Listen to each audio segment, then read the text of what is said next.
આભાર માનો. આપણને લોકોને આમ થેન્ક યુ કહેવાની આદત ઓછી છે. એ પાછું વિદેશવાળા પાસેથી શીખવા જેવું ખરું. બાપો છોકરાને એમ કે બેટા could you bring me a glass of water please? બોલો, એ પાછું આવી ભાષામાં વાત કરે. બેટા એક ગ્લાસ પાણી આપશે બેટા? Yes daddy. અને લાવીને પાણી આપે તો બાપા પાણી પીને પાછું છોકરાને થેન્ક યુ કે, થેન્ક યુ બેટા, યુ વેલકમ ડેડી. બોલો, અહીંયાના ડેડીને વેલકમ અને એ છોકરાને આભાર માનીએ. આપણો ઓલ્યો બાપ એનો તો આભાર માનો, ઈ દેવતાઓનો તો આભાર માનો. એને થેન્ક યુ કેવું એનું નામ જ યજ્ઞ. આપણને અહીંયા એવી એવી બહુ ખબર નહીં, આપણે હક માનીએ છીએ એને. બાપાએ છોકરાને એ પાણી લાવ. પત્નીને પણ એ જ રીતે નકરી આજ્ઞાર્થક જ હોય બધું. અરે હમણાં પાણી લાવ તો, અને પાણી આપે એટલે તરત બસ હવે જાન પણ હવે શું કામ છે તારે, મને કામ કરવા દે. વિદેશવાળા પાસેથી શીખવા જેવું ખરું. એ વાતમાં આમ થેન્ક યુ કે, થેન્ક યુ ને સોરી, આ બે સિક્કા તો ખિસ્સામાં જ રાખે એ લોકો. વારે ઘડી બોલવું પડે થેન્ક યુ અને સોરી. એક ભાઈ તો એટલા બધા થેન્ક યુ મને સોરી હતા, થાંભલાની યારે ભટકાણા ને તો એ કે સોરી સોરી સોરી, થાંભલાને કે સોરી. એવો એનો સ્વભાવ થઈ ગયો હતો. એ તો સારું થયું આગળ પૂછ્યું નહીં થાંભલાને, ભાઈ તને વાગ્યું નથી ને બાપા? થાંભલા ભટકાણા તો सॉरी सॉरी, लेकिन ये अच्छी बात है. सॉरी, હું દિલગીર છું અને થેન્ક યુ, હું આભારી છું. ધરતીના ઉપર પગ મૂકી હવારના પોરમાં જાગીને એ પહેલા ધરતીની ક્ષમા માગવાની હોય છે. પાદ સ્પર્શં ક્ષમસ્વ મે, સમુદ્ર વસને દેવી પર્વતસ્તન મંડલે વિષ્ણુ પત્ની નમસ્તુભ્યમ પાદ સ્પર્શં ક્ષમસ્વ મે. દેવતાઓને થેન્ક યુ કહેવાનું હોય છે. સૂર્યાય સ્વાહા કરીને જ્યારે આહુતિ આપીએ ત્યારે એક અર્થમાં કૃતજ્ઞતા જ્ઞાપન છે. આ સૂર્યનારાયણને આપણે થેન્ક યુ કહીએ છીએ. આ દેવો છે જેના કૃપાથી આપણું જીવન ચાલે છે, તો એ દેવોનો અનાદર ન થાય એ ધ્યાન રાખવાનું. તો આવી કૃતજ્ઞતાપૂર્ણ જીવન શૈલી. તો ગાય, ગો એટલે ગાય, ગો એટલે ધરતી. ધરતી પણ આપણને ધારણ કરે છે. ધરતી પણ આપણને ધનધાન્ય, ફૂલ, ફલ, કંદ, મૂલ બધું આપે છે, આપણું પોષણ કરે છે. ગાય પણ માતા છે. સર્વ દેવોનો એમાં વાસ છે. એ ધરતી માતા હોય, એ ગો માતા હોય, એ આપણી જન્મદાતા માતા હોય કે આપણી માતૃભૂમિ ભારત માતા હોય, આ બધા પ્રત્યે કૃતજ્ઞ રહેવું એનું નામ ધર્મ. આ દેશમાં રહે, આ દેશનું ખાય, આ દેશની સરકાર, એ સરકારમાં રેવન્યુ જે ભેગું થાય કે ટેક્સ પેયર્સ જે લોકો ટેક્સ ચૂકવતા હોય એનાથી પૂરેપૂરા લાભ લે અને પાછા બોમ્બ ધડાકા કરે, વિસ્ફોટ કરે, નિર્દોષોને મારે. આ કેવી કૃતજ્ઞતા! ये कैसी शैतानियत है! ये मानवता के दुश्मन. આપણે કોઈ અમુક પેલાને નથી કરવું, પણ જે માનવતાના દુશ્મનો હોય એની આ વાત છે. સનાતન હિન્દુ ધર્મની શૈલી એ કૃતજ્ઞતાવાળી જીવન શૈલી છે.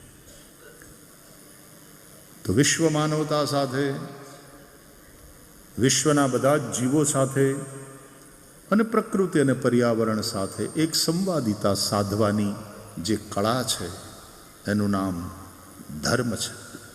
અને તેથી આ ધર્મ એ જગતના બધા જ લોકોને માટે કલ્યાણકારી છે. બોલીએ શ્રી હરિ ભગવાન કી જય. તો કૃતજ્ઞતા ભાવને જગાડનાર કરુણાથી ભરપૂર કરનાર અને ભગવાન પ્રત્યે ભક્તિને જગાડનાર એવું આ ભાગવત શાસ્ત્ર. સુખદેવજી મહારાજ દ્વારા કહેવાયું, મનની મલિનતાને હરનાર, મનને નિર્મલ કરનાર ભાગવત જેવું શ્રેષ્ઠ સાધન કલિકાલમાં બીજું કોઈ નથી. ભાગવતનો ત્યાં અર્થ વિસ્તારથી કરવાનો કે ભગવત કથા, પછી રામ કથા હોય તો પણ, કૃષ્ણ કથા હોય તો પણ, ભગવત કથા એ કલિકાલમાં સૌથી સરળ અને સૌથી શ્રેષ્ઠ ઉપાય છે મનને શુદ્ધ કરવા માટે. અને એટલા માટે જન્મ જન્માંતરના પુણ્ય જ્યારે ભેગા થયા હોય ત્યારે ભાગવત મળે. કહેવાનું મળે એ પણ સદભાગ્ય, સાંભળવાનું મળે એ પણ સદભાગ્ય, એનું આયોજન કરવાનો અવસર મળે એ પણ સદભાગ્ય. જન્મ જન્માંતરના પુણ્યના પરિણામે આ ફળ પ્રાપ્ત થાય છે. આપણા બધાના આ સદભાગ્ય. જો ગાય માતાના સેવાના ભાવ માત્ર કરવા માત્રથી આ ભાગવતનો લાભ મળ્યો,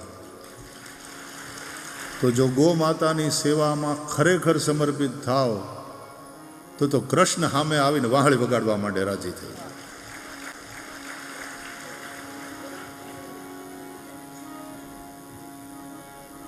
શ્રીમદ ભાગવતનું મહાત્મ્ય પદ્મ પુરાણમાં 6 અધ્યાયમાં છે. એમાં એવું લખ્યું છે કે દેવર્ષિ નારદે જ્યારે વ્રજમાં યમુનાના કિનારે ભક્તિ દેવીને રડતા જોયા. કેમ રડતા હતા? કે એના બંને દીકરાઓની દશા ખરાબ હતી. કોણ એના 2 દીકરા? તો કે જ્ઞાન અને વૈરાગ્ય. ભક્તિ માતા છે, જ્ઞાન વૈરાગ્ય એના પુત્ર છે. जमुनाजीना कांठे देवर्षि नारदे जोयू कि माता भक्ति देवी होते वो युवान थी और उसके दोनों बेटे ज्ञान और वैराग्य वृद्ध अशक्त वो सोए पड़े थे. भक्ति देवी एने जगाड़वानी कोशिश करता था पण ए बन्ने सुतेला साव शक्तिहीन. અને બાળકની આવી દશા જોવે એટલે માને ચિંતા થાય જ. અરે છોકરાને ક્યાંક સૂતું ન હોય, પેટમાં દુખતું હોય, શરદી થઈ ગઈ હોય તો માં આખી રાત ન સૂવે. એ બાળકની શુશ્રૂષામાં લાગેલી રહે, ઉજાગરા કરે. એમ થાય કે એ માને કેવી રીતે માણસ વૃદ્ધાશ્રમમાં મૂકી શકે? જ્યારે એ બીમાર પડે, એનું ઘડપણ આવે ત્યારે એને વૃદ્ધાશ્રમમાં માણસ કેવી રીતે કાઢી? આ રાક્ષસ હોય તો જ થાય. હા, વાનપ્રસ્થાશ્રમની વ્યવસ્થા આપણા ધર્મમાં છે, પણ વૃદ્ધાશ્રમની વાત એ સ્વીકાર્ય નથી. વાનપ્રસ્થાશ્રમ કે બંને જણા જઈ અને નિવૃત્તિ પરાયણ જીવન જીવતા જીવતા ભગવાનનું ભજન કરે, वो ठीक है, પણ એ સ્વીકારેલી વ્યવસ્થા છે. વૃદ્ધાશ્રમ તો લાદવામાં આવેલી વાત છે, ત્યાં ધક્કો મારીને મોકલ્યા હોય આવી એક સ્થિતિ બને. વૃદ્ધાશ્રમ નહીં, વાનપ્રસ્થાશ્રમ. એવા વાનપ્રસ્થાશ્રમમાં બધા વડીલો સાથે મળીને રહે, સત્સંગ કરે, એકબીજાનું ધ્યાન, वो ठीक है, એક વ્યવસ્થા. પણ વૃદ્ધાશ્રમ એમાંય તે ચલાવનારા, એની વ્યવસ્થા કરનારાઓને વંદન, પણ જે લોકો ધક્કા દઈને મા બાપને ત્યાં મોકલી દે છે એને શું કહેવું? ભૂલો ભલે બીજું બધું, મા બાપને ભૂલશો નહીં, અગણિત છે ઉપકાર એના, એ વિસરશો નહીં.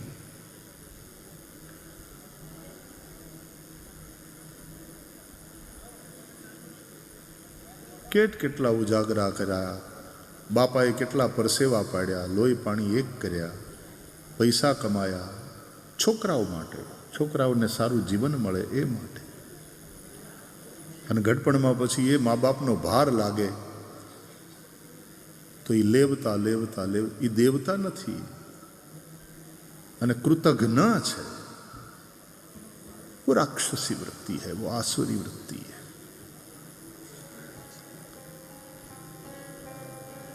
ज्ञान वैराग्य अशक्त છે, સુતેલા છે. માતા ભક્તિ ચિંતા કરે છે, આંસુ સારે છે.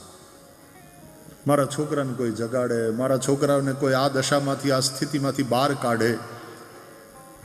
દસેય દિશામાં આમ જોતી હતી કોઈક મળે, કોઈક મદદ કરે. એવડી માવડી ભીખ માગતી હોય. એક વલવલતી માને આજે હું ભૂલી શકતો નથી કે એનો દીકરો અકાળે મરેલો. અનફોર્ચ્યુનેટલી જે બન્યું હોય તે, પણ એણે આપઘાત કરેલો. અને માં ગાંડાની જેમ વલવલતી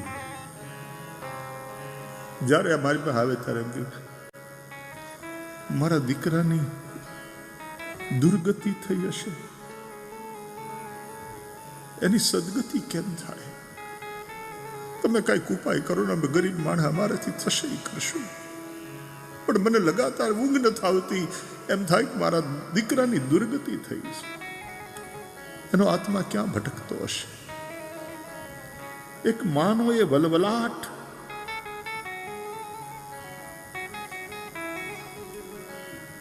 આવી રીતે અકાળે મરેલા દીકરાની દુર્ગતિ માટે પણ જે માતા આટલી વલવલે, એ મા બાપનું શ્રાદ્ધ ન કરે એવો કૃતજ્ઞ સમાજ અને શું કહીશું?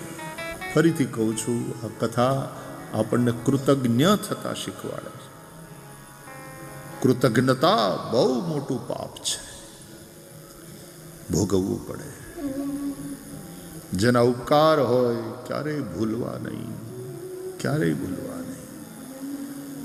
અગણિત છે ઉપકાર એના, એહ વિસરશો નહીં. ભૂલો ભલે બીજું બધું, મા બાપને ભૂલશો નહીં.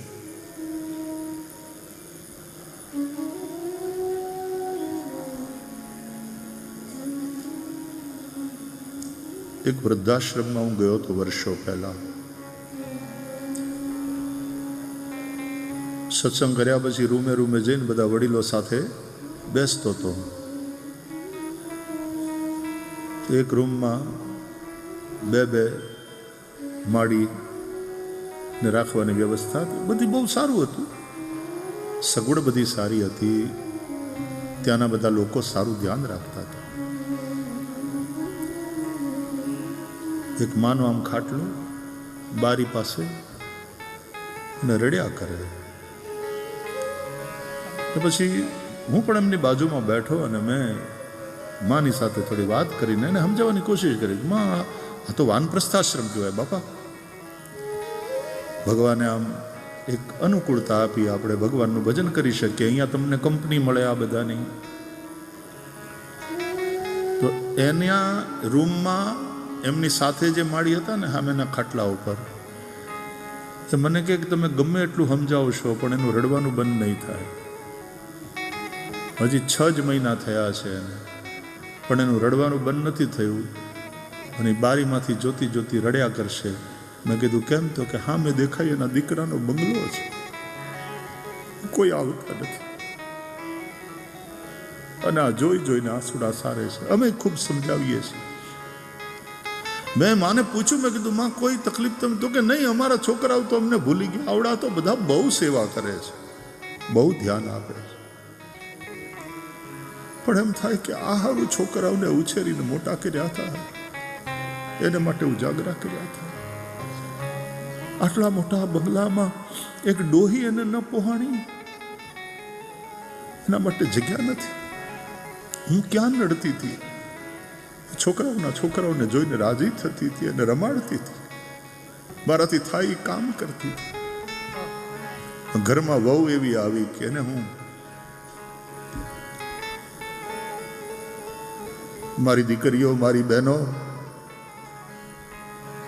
બાપ કુટુંબને તૂટતા તો તમે જ બચાવી શકશો. અને કુટુંબ તૂટે છે યારે તમારા ધણીનું હૈયું પણ તૂટે છે, પરિવારની શાંતિ તૂટે છે, પારિવારિક સ્નેહ તૂટે છે. સ્વાર્થી ન બનો, આવા કૃતજ્ઞ ન બનો.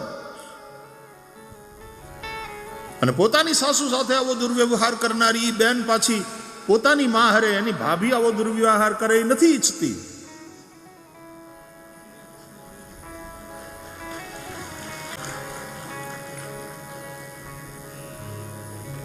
અને ઉલટું પણ છે.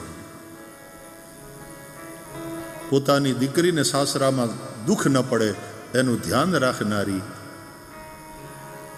માં પોતાના ઘરની વહુને રડાવે, દુખી કરે, वो भी उतना ही गलत. ફરીથી કહું છું કે આ પારિવારિક સંબંધોમાં હાર્મની, વૈયક્તિક જીવનમાં વાણી વિચાર વર્તનમાં હાર્મની, પારિવારિક સંબંધોમાં હાર્મની, સામાજિક સંબંધોમાં હાર્મની, દરેક જગ્યાએ હાર્મની. હાર્મની. કૃષ્ણની વાંસળી એ હાર્મનીનો સંદેશ આપે છે. સંવાદિતા. જીવન બેસુરું ન હોય, જીવનનું એક સંગીત. સંગીત બધાને ગમે, બધાને સુકૂન આપે. આપણો ધર્મ સંગીતનો વિરોધી નથી. આપણો તો ભગવાન જ કલાકાર છે. એને વગાડતા આવડે, એને ગાતા આવડે, એને નાચતા આવડે. એનું નાચવું એ રાસલીલા, એ રાસ પંચાધ્યાયની કથા, એ તો ભાગવતના પંચ પ્રાણ છે. એનું ગાવું એ ભગવદ્ ગીતા. ભગવદ્ ગીતા બનીને અમર થયું છે ગીત. ભગવતા ગીતા, ભગવદ્ ગીતા. અને એનું વગાડવું એ વેણુવાદન, એ સંગીત જીવનમાં સંવાદિતાને કાયમ કરે. યાદ રાખજો, આ સંવાદિતા વિના શાંતિ નથી. ન વૈયક્તિક જીવનમાં, ન પારિવારિક જીવનમાં, ન સામાજિક જીવનમાં, ન વૈશ્વિક જીવનમાં. સંવાદિતા વિના શાંતિ નથી. ભક્તિ દેવી દુઃખી હતા. જ્ઞાન વૈરાગ્યની સ્થિતિ ખરાબ હતી. આ રૂપક છે. આમ તો જ્ઞાન ભક્તિ વૈરાગ્ય એ અમૂર્ત ભાવો છે, પણ એને અહીંયા મૂર્તિના રૂપમાં કે ભક્તિ દેવી માતા છે, સ્ત્રી છે, અને જ્ઞાન વૈરાગ્યના પુત્ર પુરુષ. આનો અર્થ એ થયો કે જ્ઞાન વૈરાગ્ય વગરની ભક્તિ એ વાંજણી છે, અને ભક્તિ વગરના, ભક્તિ વિનાના જ્ઞાન વૈરાગ્ય અનાથ છે. જ્ઞાન ભક્તિ અને વૈરાગ્ય ત્રણેયની જરૂર છે. તમારા મનમાં વૈરાગ્ય હોય, તમારા હૃદયમાં ભગવદ ભક્તિ હોય, અને તમારી બુદ્ધિ જ્ઞાનથી પ્રકાશિત હોય, તો તમે જીવનની પૂર્ણતાને પ્રાપ્ત કરો છો. ત્યાં સુધી જીવન અધૂરું છે. ભક્તિ દેવી ચારે બાજુ જોતા હતા, રડતા રડતા. કોઈ મદદ કરે, કોઈ મદદ કરે. અને એમાં દેવર્ષિ નારદને જતા જોયા, અને ભક્તિ દેવીએ પુકાર કર્યો, ભો ભો સાધો ક્ષણં તિષ્ઠ મચ્ચિંતાં અપિ નાશય. હે સાધો, જો સાધુ, હે સાધો. નારદજીને સાધુ કયા. સાધુનો અર્થ જ છે બીજાના કાર્યને સિદ્ધ કરે. એનું જીવન જ પરમાર્થે હોય. પરહિત સરિસ ધર્મ નહીં ભાઈ, સાધનોતિ પર કાર્યમ. એનું નામ સાધુ. નારદજી સાધુ છે. સાધો ક્ષણમ તિષ્ઠ. કબીરજી આવા સાધુને ઉદ્દેશીને પોતાના પદો લખે છે. કહત કબીર સુનો ભાઈ સાધો.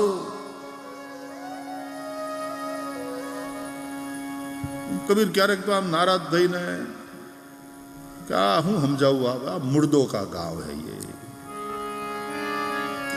साधो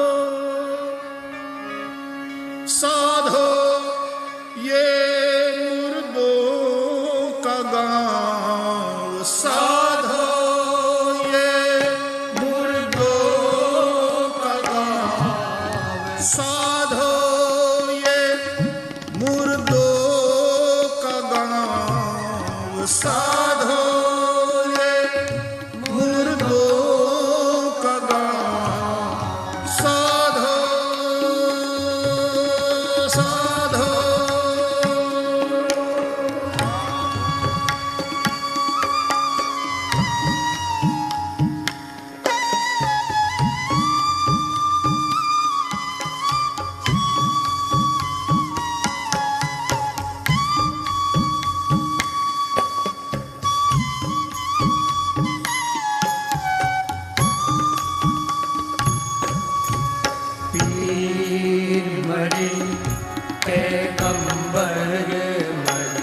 हर क्षण संपूर्ण सृष्टि क्षरण को प्राप्त हो रही है, विनाश की ओर जा रही है। जिंदा जो पीर मरे पैगंबर मरी है, पीर मरे पैगंबर मरी है, जिंदा जो साधो साधो ये मुर्दों का गाँव, साधो साधो ये दो का गाँव, साधो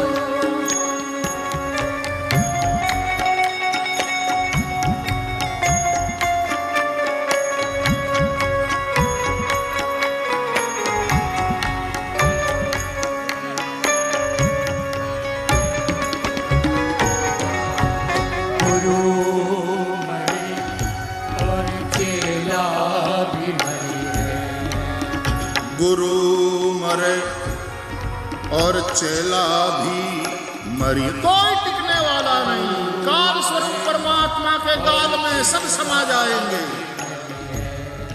गुरु मरे और चेला भी मरी है, वैद्य और रोगी,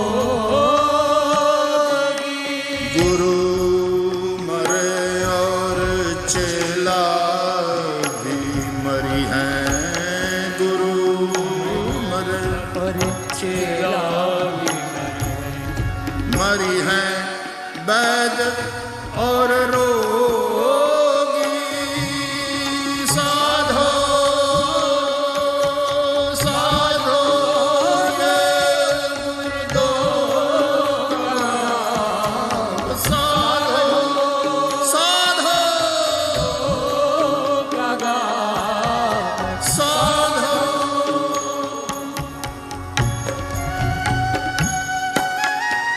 गुरु भी मरेगा, चेला भी मरेगा, वैद्य जो रोगी को ठीक करता है वो भी एक दिन मरेगा, और वैद्य ने जिस रोगी को ठीक किया वो रोगी भी एक दिन मरेगा ही। काल के गाल में सब समा जाएंगे। साधो ये मुर्दों का गाँव। और भगवत गीता में भगवान श्री कृष्ण ने अर्जुन को विराट रूप दिखाया, और तब जो कहा उन वचनों को याद करो। देख ले अर्जुन, मुझ काल स्वरूप परमात्मा के द्वारा ये सब मारे ही जा चुके हैं। मये वेते निहता पूर्वमेव निमित्त मात्रम भव सव्यसाचिन। શ્રીમદ ભાગવતમાં લખ્યું છે કે ભગવાન પ્રાણી માત્રની અંદર પણ છે ને પ્રાણી માત્રની બહાર પણ એ જ સર્વવ્યાપક છે. સૌના હૃદયમાં જે રહેલો છે એને અંતર્યામી કહે છે, અને બહાર જે વ્યાપેલો છે એ કાલ સ્વરૂપ પરમાત્મા છે. सबके भीतर रह करके सबके प्राणों को टिकाता है, सांसों को चलाता है वो, और सबके बाहर जो है काल स्वरूप वो आयु को हरता है. કાલઃ પિબતિ તદ્રસમ. જ્યારે આપણે મોટા થતા હોઈએ છીએ ત્યારે જ આપણે આયુષ્યની દ્રષ્ટિએ ઘટતા હોઈએ છીએ. એક એક દિવસ, એક એક ક્ષણ આપણે મૃત્યુ તરફ સરકતા જતા હોઈએ છીએ. ये हर क्षण का मरना है और एक दिन सांसें रुक जाती है. किस बात का अहंकार करते हो? काया का, धन का, पद का, विद्वता का? सब अहंकार फिजूल है. साधो ये मुर्दों का गांव.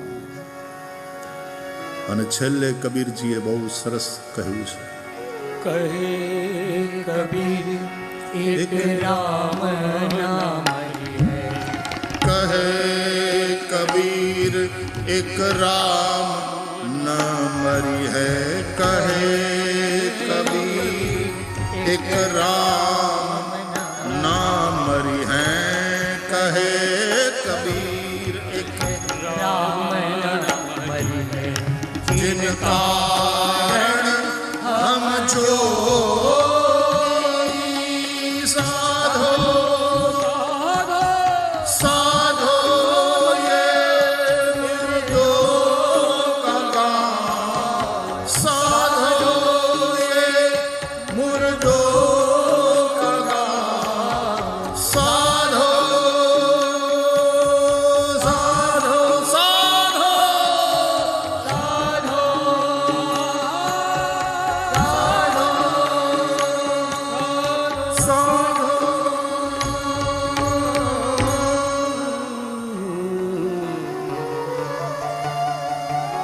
कहे कबीर एक राम न मरी हैं जिन कारण हम जोगी. मीरा કહે વા વરને વરીને શું કરું જે આજ જીવે ને કાલ મરી જાય. હું તો વરું સુંદર શ્યામને કે મારો ચુડલો અમર થઈ જાય. शरीर अनित्य है, संसार अनित्य है, जीवन भी कायम नहीं है. लेकिन जितना है अनित्य शरीर में रह करके उस जीवन में जो नित्य है उस राम का अनुभव कर लो. यही जीवन का साफल्य है. इसी में जीवन की धन्यता. अनित्य संसार में नित्य एक राम.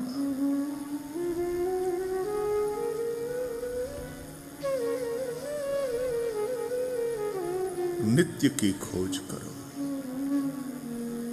नित्य से नाता जो तुम्हारा नाता ही है, स्वीकार करो.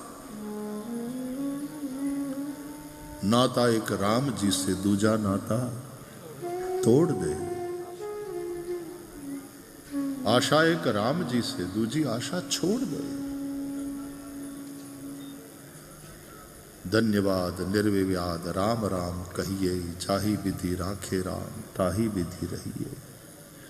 सीताराम सीताराम सीताराम कहिए. जाहि विधि राखे राम ताहि विधि रहिए.